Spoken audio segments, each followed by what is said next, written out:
బంజారా హిల్స్‌లో ఒక పెద్దమ్మ టెంపుల్. ఆ టెంపుల్ మీద బండి సంజయ్ గారు ఒక స్టేట్మెంట్ ఇచ్చారు. అలాగే ప్రభుత్వం నుంచి కావచ్చు, చాలామంది దాని గురించి మాట్లాడారు. ఆ ఇన్సిడెంట్ మీద మీరేమనుకుంటున్నారు అసలు? ఒక దేవాలయానికి సంబంధించిన స్థలం ఉంది అక్కడ. అలాగే టెంపుల్‌లో కొంచెం ఎంక్రోచ్‌మెంట్ కావచ్చు, అక్కడ డిస్ట్రక్షన్ కావచ్చు, ఏదైతే పగలగొట్టారు అని చెప్పి కూడా బయటికి వినికిడొచ్చింది. అసలు జరిగిన విషయం ఏంటి? దాని మీద మీ స్పందన ఏంటి?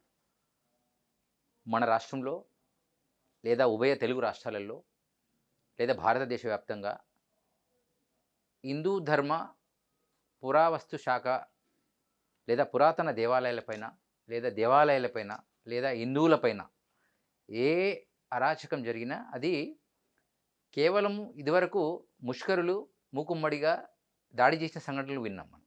అవును.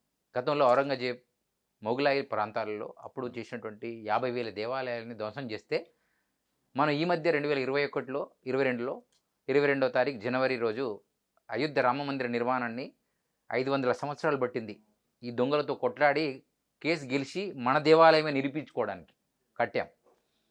సో ఇప్పుడు స్వయంగా ప్రభుత్వమే కూలగొడుతుంది. అంటే ఇది ప్రమాద సూచిక.